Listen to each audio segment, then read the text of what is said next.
everybody, this is the Vixen and welcome to Caught Bobby, which is going to be one of very few positive things I'm going to say about the experience we're all going to have together today. The review of Grown Ups 2.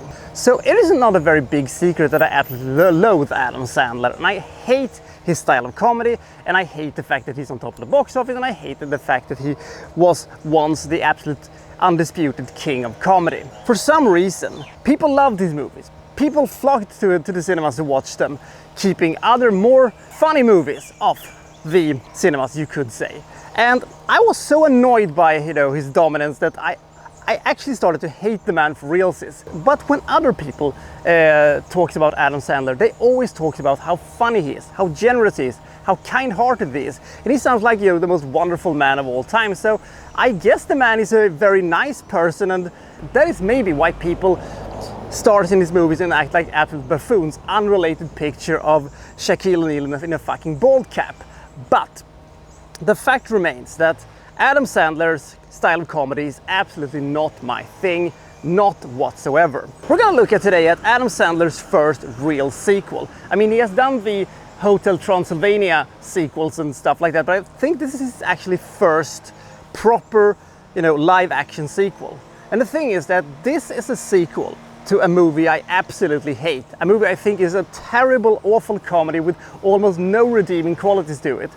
What's it gonna amount to? Oh dear, you have no idea what's in store for us. But that is also the thing about comedy sequels. Comedy sequels are by and large terrible movies. I can't think of a single movie that is a sequel to a comedy that is actually as good or better than its predecessor. But I can think of a whole lot of movies that was actually very terrible indeed. A Princess Diary 2, Even Almighty, Be Cool, The Nutty Professor 2, The Clumps, Son of the Mask, Weekend at Bernie's, The Whole 10 Yards, Airplanes 2, Ace Ventura When Nature Calls, Blues Brothers 2000, Caddyshack 2, Deuce Bigalow, European Gigolo, Paul Blart, Mall Cop 2, and Ghostbusters 2. Now, if that isn't a list of terrible movies, I don't know what is. So let's take a look, shall we, at this absolute cavalcade of hell. This is Grown Ups 2.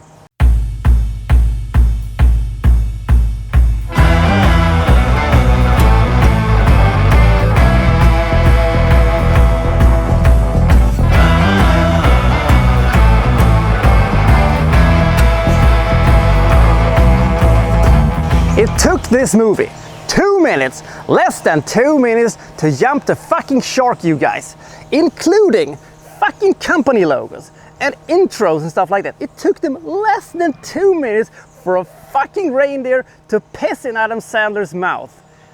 Oh my god. So, Adam Sandler has moved back to the place he was born in, and he's has settled down and along with his friends, and they're planning a party, a sort of surprise party. I don't know really why, and the movie kind of struggles to figure out why this is happening. This is also one of the problems of the movie. It really doesn't have a really good plot or any plot at all. This movie is basically planning a party, and before that having a bunch of sketches that barely connects with the rest of the plot, and then the movie is over. Bye everybody. Unfortunately for us, the movie is not quite that short.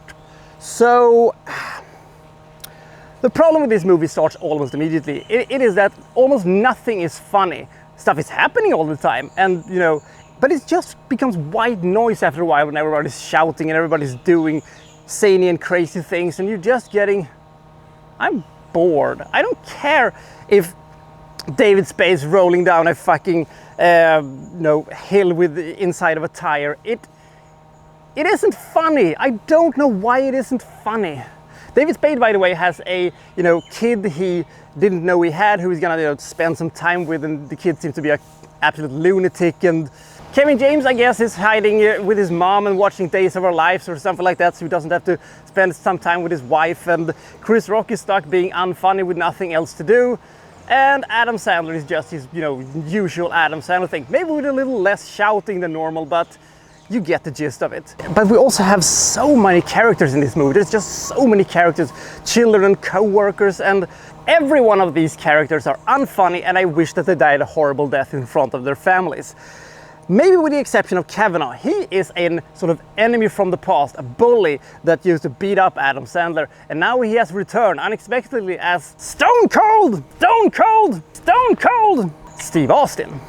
And will Adam Sandler be able to stand up to this behemoth of a man who, you know, in the final stretch of the movie shows up, because this is an 80s themed party, he shows up as a Terminator, and Jesus Christ, does Stone Cold Steve Austin look weird with hair, even though he was able to look even more as a badass in his Terminator getup. So we have that going around. The thing is that you really don't care about anything. You don't care about the characters because they are so unlikable and so horrible. And you don't really care about what's gonna happen at the party and stuff like that, because this is really just an excuse for Adam Sandler to gather up his friends and just having a bunch of, you know, skits that they thought was funny, but I find horrendously unfunny.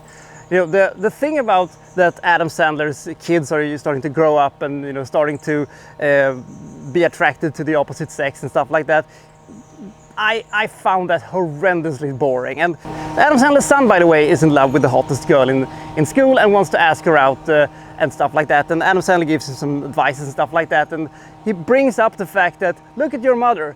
She and I, it shouldn't be together. Acknowledging the problem, Adam Sandler, isn't the same thing as fixing the problem, because I'm getting sidetracked again because I don't want to talk about this fucking movie, but I'm gonna have to talk about this at this point. Adam Sandler is a 4 at best. Ladies, be real. This guy might be just a 4. And if he would have had the personality to, you know, get all these women that Adam Sandler has gotten over the years to play his girlfriends and wives and stuff like that, maybe it would have worked. But he is an obnoxious man-child who yells a lot. This makes me annoyed every time I see him, because Adam Sandler has somehow almost gotten as much hot ass as James Bond.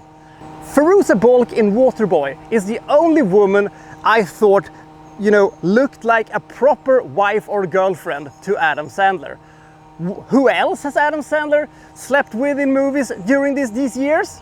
Well, how about Kate Beckinsale, Winona Ryder, Bridget Wilson Sampras, Julie Bowen, Drew Barrymore, Marissa Tomei, Courtney Cox, Jessie Biel, Jennifer Aniston, Brooklyn Decker, Michelle Monaghan, Jennifer Hudson, and don't forget the entire cast of I Now Pronounce You, Larry and Chuck. And also Katie Holmes, I guess. And in this movie, of course, Salma Hayek. God damn it! Actually, Salma Hayek does have a couple of almost funny sequences in this movie, but ooh, she feels a bit sidelined.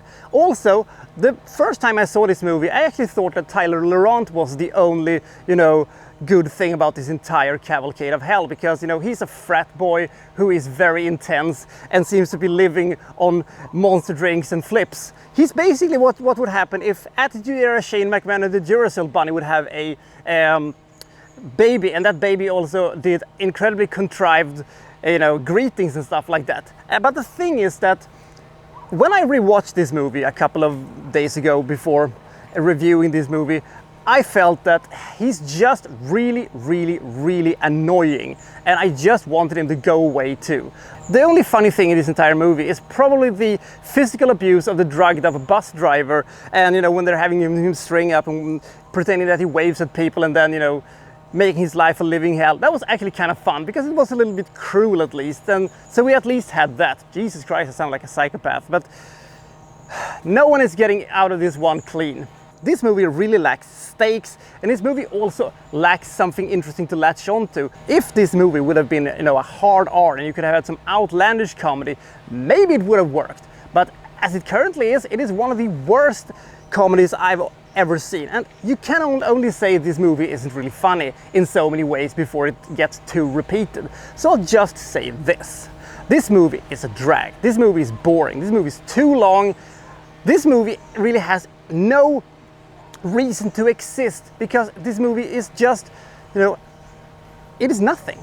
The thing is, when I rewatched this movie, and after, you know, 30-35 minutes, I thought to myself, well, this movie is not very good, but it isn't as bad as I remembered it. But then the minutes and the minutes and the minutes dragged on, and I just became almost like a comatose patient, and There was nothing I could do. I could not escape it.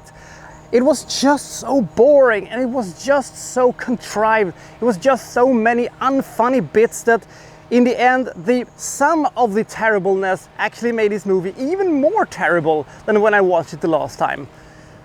Oh God.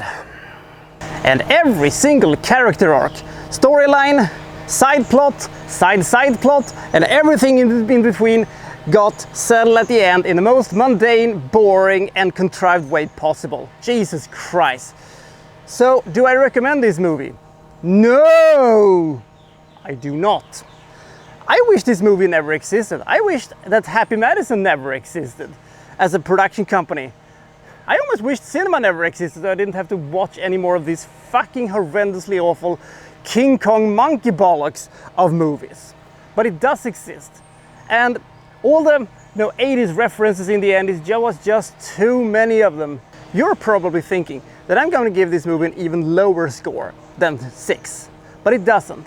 And I have been trying to figure out why. It's such a slick production.